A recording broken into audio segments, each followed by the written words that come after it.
আরে ও দাদা, ও দাদা, এই ঘুমাচ্ছ নাকি তুমি? এই বাবারে, আজকাল কি সব মানুষ হয়েছে রে বাবা! ঘুমের থেকে ডেকে তুলে বলে কিনা ঘুমাচ্ছিলে নাকি, হ্যাঁ? আর দুদিন পরে তো মরা মানুষকেও ডেকে বলবে দাদা মরেছ নাকি। আহাম্মকাহিকা। আরে না না দাদা, তা আবার হয় নাকি? মরা মানুষকে কি আবার ডেকে তোলা যায় নাকি? হ্যাঁ, তা ঘুম থেকে যেহেতু উঠিয়েই দিলি, দাঁড়িয়ে আছিস কেন? বস, একটু গল্প করি। বলি, মরা মানুষকে যদি ঘুম থেকে তোলা যায়, তাহলে ঘুমিয়ে থাকা মানুষকে কেন ডেকে তুলবি বল? হ্যাঁ, আরে ঘুমালে যে মানুষ মৃত তুই জানিস না? নে রে বাবা, তোমাকে ডেকে কি ভুল করে ফেললাম নাকি? এই জন্যই তো কারোর উপকার করতে নেই, তাই না? হ্যাঁ, তুই আবার আমার কেমন করে উপকার করলি গণেশ, বল দেখি? আরে ওপরে সূর্যের দিকে একটু তাকিয়ে দেখো, এখনই রোদ তোমার গায়ে পড়তে শুরু করবে। কি করব বল দেখি, একটু কাজ করতে গিয়েই হাঁপিয়ে গেছি, তাই তো ভাবলাম যে একটু বিশ্রামই করে নিই। তুমি যে কেমন কাজ করা লোক সে আমরা জানি। যাই হোক, তা তোমার কি জমির চাষ দেওয়া হয়েছে? কালই কিন্তু জমিতে পানি ঢুকবে। হ্যাঁ, এই রে, এখন কি করব? কালকের মধ্যে কি করে এত জমি চাষ করব আমি? এভাবে বসে বসে ঘুমালে কি আর কাজ হয়? যাও, এবার ভালো করে নিজের জমিটা আগে চাষ দাও, তা না হলে এবার তোমার জমিতে ফসলের বীজ বুনতে পারবে না। আমি উঠলাম। যাই যাই যাই, দেখি, একটু চেষ্টা করে দেখি কি হয়।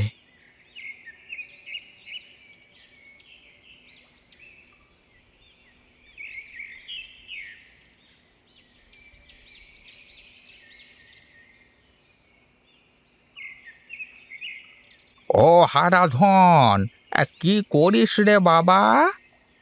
ওহ, একটু যে মন দিয়ে কাজ করব তার কোনো উপায় নেই। কি করছি দেখতে পাচ্ছ না? জমিতে চাষ দিচ্ছি, তাও আবার কোদাল দিয়ে কুপিয়ে গতর খাটিয়ে কাজ করছি। কি কাজ করছিস তা তো নিজের চোখেই দেখতে পাচ্ছি। সারা দিন ধরে এইটুকু কাজ করেছিস মাত্র। বলি, আমার কাজ নিয়ে যদি তোমাদের এতই মাথা ব্যথা থাকে, তাহলে তুমি এসে একটু কাজটা করে দিলেই তো হয়, তাই না? বলি, তোর মতো বয়সে কত কি করেছি, কিন্তু তুই যা অলস, তা তোকে দিয়ে কিছুই হবে না। যাই হোক, আমি যে জন্য এসেছি। হ্যাঁ হ্যাঁ, বলে ফেলো, কেন এসেছো? আমার মাথা খেও না দেখি। বলি, এবছর যদি আমার কেরায়া না দিতে পারিস, তাহলে কিন্তু তোর সব জমি আমি লোক দিয়ে দখল করিয়ে নেব। তখন কিন্তু বলতে পারবি না। হ্যাঁ, ঠিক আছে ঠিক আছে, যাও, আমি ঠিক সময় মতো তোমার টাকা দিয়ে আসবো। হ্যাঁ।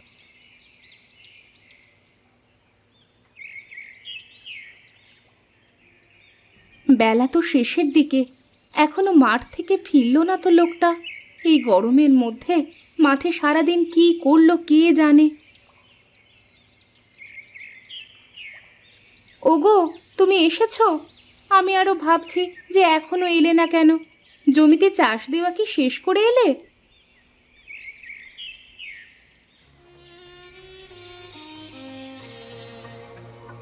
কি হলো, এরকম চুপ করে আছো কেন? কথা বলছো না কেন? ওহ, কথা বলতেও যেন কষ্ট হচ্ছে, তাই তো চুপ করে আছি। আর জমি চাষ দেওয়া এখনো শেষ হয়নি গো আমার। তাহলে এবার কি হবে? সবাই তো প্রতাপ বাবুর থেকে দেখলাম আজ ফসলের বীজ নিয়ে আসলো, তাই আমিও তো নিয়ে এসেছি। আয়, এটা একটা কাজের কাজ করেছো গো। দেখি কদিনে চাষ দেওয়া শেষ করতে পারি, দেখি।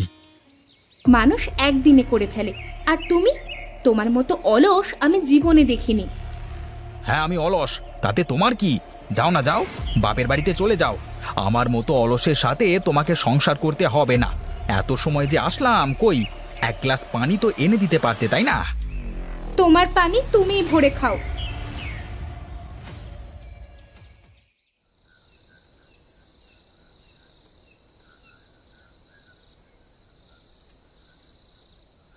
ওগো, তুমি আমার কথায় কষ্ট পেও না। আমি জানি চাষ করতে অনেক কষ্ট হয়, কিন্তু মাঠে চাষ করতে হলে তো সবার সাথে তাল মিলিয়েই চাষ করতে হবে। এই যে তোমার জ্ঞান দেওয়া শুরু হয়ে গেল। সরাসরি বলতে না পেরে অন্যভাবে বলে বোঝাচ্ছ যে আমি অলস। তুমি যা অলস সে তো সবাই জানে, কিন্তু তাই বলে কি তুমি অলস হয়ে বসে থাকবে? তোমার কি একটু রাগ হয় না এসব কথা শুনে? আমাকে দিয়ে এসব হবে না গিন্নি। তোমার শরীরে তো শক্তি আছে, তাহলে তুমি পারবে না কেন বলো তো? তোমার তো শুধু কাজ করার মতো ইচ্ছে শক্তি নেই।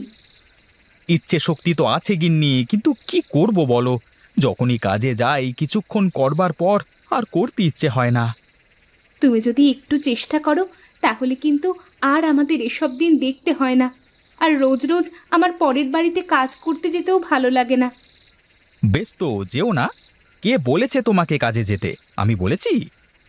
আমি কাজে না গেলে তো ঘরে খাবার জুটবে না। তুমি যে কাজের কাজ করো তা করে কি আর পেটের ভাত হয়? ধুত্তেরি, তোমার সাথে কথা বলাটাই পাপ।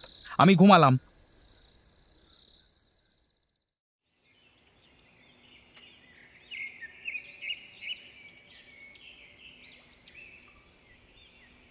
দাদা, ও দাদা, বাড়িতে আছো নাকি? আরে ও হারাধন দাদা, বলি বাড়িতে কি আছো?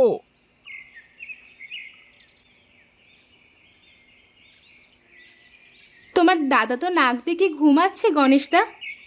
আরে এ কি মহা মুশকিল বলুন তো বৌদি। এখনো দাদার জমিতে চাষ দেওয়া হয়নি, পানি ঢুকে গেলে তো পরে আর চাষ দিতেও পারবে না। আরে ফসলের বীজও বুনতে পারবে না। বেশ, তুমি যাও, আমি তোমার দাদাকে বলছি। ভালো করে বুঝিয়ে বলুন বৌদি, আজকের মধ্যে যেন জমিতে চাষ দেওয়া হয়ে যায়, তা না হলে তো এবছর আর ফসলের মুখ দেখতে হবে না। একজনের জন্য তো আর সবাই বিপদে পড়তে পারবে না।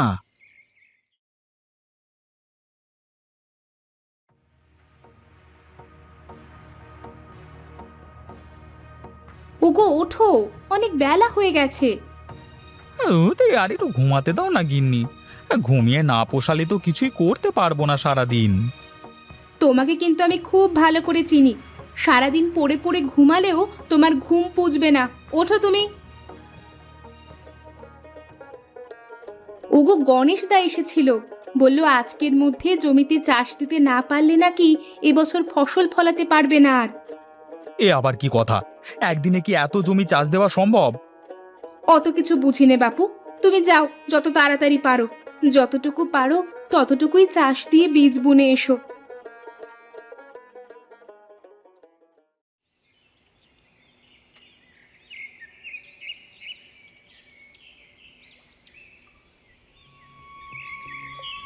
বাঁচাও, আমাকে কেউ বাঁচাও, আমাকে একটু জল দাও।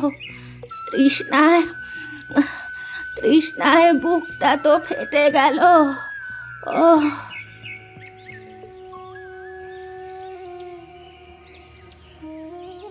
ও বুড়িমা, তুমি এখানে বসে কি করো? কি হয়েছে তোমার? জল, জল দাও না একটু বাছা, তৃষ্ণায় বুকটা ফেটে যাচ্ছে। হ্যাঁ হ্যাঁ, এক্ষুনি দিচ্ছি। তুমি বসো।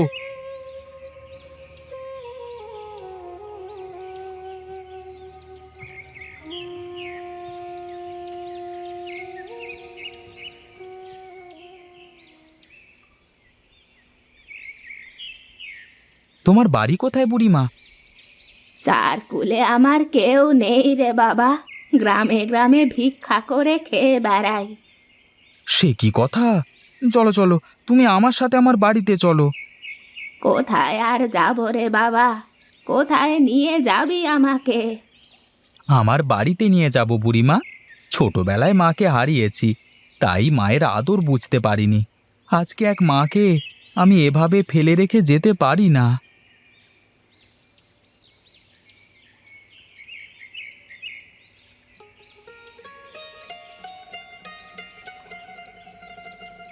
এ কি, তুমি এখনো জমিতে যাওনি? আর এই বুড়িকে? আজ থেকে ইনি আমার মা, মানে তোমারও মা। এখন থেকে আমাদের সাথেই থাকবে। আমাদের সাথে থাকবে মানে? একে তো তুমি অলস, তার উপর বাইরে কাজ করে আমাকে খাবার জোটাতে হয়। চুপ করো গিন্নি। আজ থেকে মা আমাদের সাথেই থাকবে। আমি কাজ করে তোমাদের খাবার জোটাবো, ব্যাস। তুমি তুমি আবার কি করবে শুনি? তোমার মুরদ আমার জানা আছে। 7 দিনেও যে একটা জমি চাষ দিতে পারলো না, সে আবার বলে কি না। আজ আমি তোমাকে দেখাবো আমি কি পারি আর কি পারি না। তুমি মাকে নিয়ে ঘরের ভেতরে যাও, কিছু খেতে দাও। বাবা হারাধন, তোর কোদালটা একটু দেখি তো বাবা।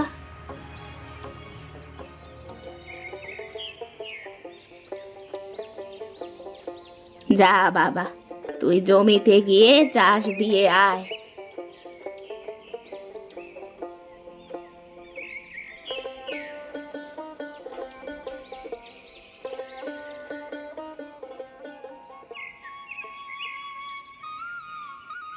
আরে বাহ, তুমি তো দেখছি কামাল করে দিয়েছো দাদা। এত কম সময়ে তুমি এত জমি কিভাবে চাষ দিলে? গায়ে কি শক্তি কম আছে? হ্যাঁ, কাজ করলে শেষ করতে কতক্ষণ সময় লাগে? হঠাৎ তোমার মধ্যে এমন পরিবর্তন, আমার তো ঠিক কিছু মাথায় ঢুকছে না গো। মানে এই জাদু টাদু শিখে এসেছো নাকি? এই যা যা, বেশি কথা না বলে জমিতে পানি ছেড়ে দে, আমি বীজগুলো বুনে নিই।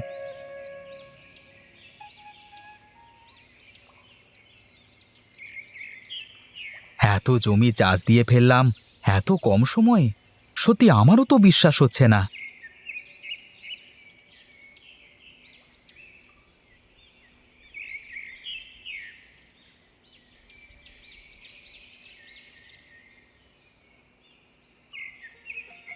হারাধন কি বাড়িতে আছে? হ্যাঁ কাকা বাবু, ঘরের মধ্যেই আছে।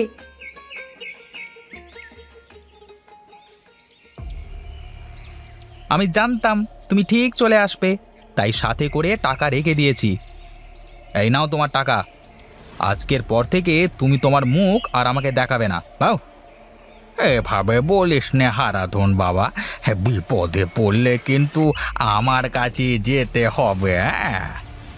হ্যাঁ হ্যাঁ, সে সময় এলেই দেখা যাবে, যাও দেখি। ওগো, আমার না সত্যি এখনো বিশ্বাস হচ্ছে না তুমি আর আগের মতো অলস নেই। অলস কিনা জানি না, তবে আমার কাছে এই কোদালটা কেমন যেন আজব বলে মনে হলো জানো। আগে তো চাষই দিতে পারতাম না কোদাল দিয়ে, আর এখন দেখতে দেখতে না 3 জনের চাষ একাই করে দিতে পারি। হতেও পারে, দেখো কেউ তোমার কোদালে জাদু করে দিল কিনা। সে যা হয় হোক, এখন থেকে আমি তোমাকে আর মাকে দুজনকেই সব সময় সুখে রাখবো। হ্যাঁ বাবা হারাধন, তোর মতো মানুষের সাথে কখনো খারাপ হতে পারে না রে বাবা। এখন থেকে তোকে আর কোনো কষ্ট করতে হবে না। ছোটবেলায় বাবা নাম রেখেছিল হারাধন, তাই তো লোকে বলতো আমার কপালে কোনো ধন নেই, কিন্তু আমিও সবাইকে দেখিয়ে দেব এবার হারাধনের গুপ্তধন।